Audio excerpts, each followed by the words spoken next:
l'info éco avec Capital. Le chiffre du jour, moins 9,5%. C'est la baisse d'imposition de la taxe foncière en 1 an à 7 en Occitanie. Et d'après le cabinet FSL, d'autres maires baisseront les taux d'imposition des taxes foncières en 2019. C'est le cas à Bordeaux et à Caen, avec une baisse de 1%, ou à Nice, avec moins 7,20%. Autre bonne nouvelle pour les propriétaires, les départements ne se montrent pas plus gourmands. 94% d'entre eux ont laissé leur taux inchangé. 4 les ont même baissés. Attention, la taxe foncière devrait quand même augmenter dans certaines villes à cause de la revalorisation des bases d'imposition.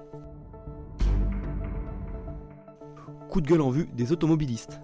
Selon une étude de simpleauto.com, l'intervention pour le contrôle technique coûte de plus en plus cher pour les voitures particulières. Les tarifs sont passés de 69 € en moyenne en 2017 à plus de 77 € en 2018, soit une hausse de 12,3%. Il existe de grandes disparités entre les départements, notamment à cause de l'absence de concurrence locale à certains endroits. Comptez plus de 97 € en moyenne pour un contrôle technique en Haute-Savoie, le département le plus cher, contre 67 € en Moselle, le moins cher.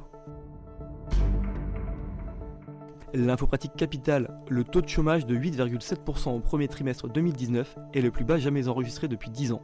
Cependant, certains secteurs ne recrutent quasiment personne, à en croire une étude de Pôle emploi publiée début avril. Capital a compilé pour vous les 15 familles de métiers les plus concernées. Par exemple, les compagnies aériennes ne prévoient que 707 projets de recrutement de personnel navigant pour 2019. Seulement 381 pour les sages-femmes, 104 pour les contrôleurs des transports, ou encore 58 pour les directeurs d'établissements scolaires et inspecteurs. Retrouvez notre liste sur capital.fr. Et on termine avec cette offre d'emploi un peu particulière. La reine d'Angleterre recherche un community manager. C'est ce qu'explique une annonce publiée par Buckingham Palace. Son rôle sera notamment de trouver de nouvelles façons de maintenir la présence de la reine aux yeux du public et sur la scène mondiale. Les candidats doivent être innovants, créatifs ou encore avoir des compétences rédactionnelles et en photo. L'heureux élu travaillera du lundi au vendredi à raison de 37h30 par semaine avec 33 jours de congés payés par an. Le tout pour un salaire annuel de 30 000 livres, soit environ 2 800 € par mois. Les candidatures sont possibles jusqu'au 22 mai pour ce poste. C'était l'info éco avec Capital.